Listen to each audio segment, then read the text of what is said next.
Big Boss season 12ರ ವಾರದ ಪಂಚಾಯಿತಿಗಳಲ್ಲಿ ಕಿಚ್ಚ ಕಂಟೆಸ್ಟೆಂಟ್ಸ್ಗೆ ಬರೀ ಪಾಠ ಮಾಡೋದೇ ಆಯ್ತು.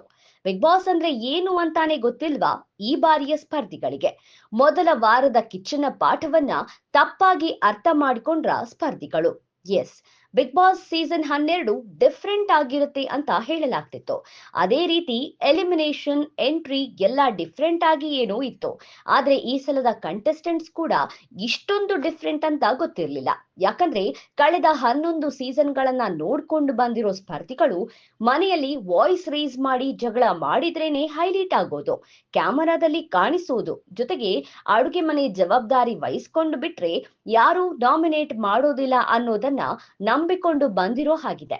ಹೀಗಾಗಿನೇ ಟಾಸ್ಕ್ ಅಂದ್ರೆ ಏನು, ಹೇಗೆ ಆಡ್ಬೇಕು, ಹೇಗೆ ಗೆಲ್ಲೋದು ಅನ್ನೋದನ್ನ ಬಿಟ್ಟು ಹೇಗೆ ಜಗಳ ಮಾಡೋದು, ಯಾವುದಕ್ಕೆ ಜಗಳ ಮಾಡೋದು ಅನ್ನೋದನ್ನ ಗಮನ ಕೊಡ್ತಿರೋ ಹಾಗಿದೆ. ಇದೇ ವಿಷಯಕ್ಕೆ ಮೊದಲ ವಾರದಲ್ಲಿ ಕಿಚ್ಚ ಕ್ಲಾಸ್ ತಗೊಂಡ್ರು, ನಿಮ್ಮ ವ್ಯಕ್ತಿತ್ವ ಎಲ್ಲಿ ಅಂತ.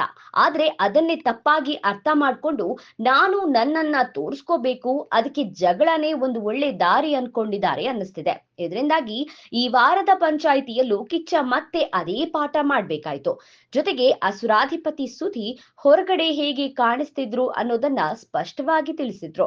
ಕಂಟೆಸ್ಟೆಂಟ್ಸ್ ಒಬ್ಬರ ಮೇಲೆ ಒಬ್ಬರು ಈಗೋ ಬಿಟ್ಟು ಆಟ ಆಡಿ ಒಳ್ಳೆ ವ್ಯಕ್ತಿತ್ವದಿಂದ ಬಿಗ್ ಬಾಸ್ ನ ಗೆಲ್ಬಹುದು ಅನ್ನೋದನ್ನ ಮರಿಬಾರ್ದು. ಭಾನುವಾರದ ಪಂಚಾಯಿತಿಯಲ್ಲಿ ಯಾರು ಉಳಿತಾರೆ, ಯಾರು ಹೋಗ್ತಾರೆ, ಜಂಟಿನ ಒಂಟಿನ ಕಾದು ನೋಡೋಣ.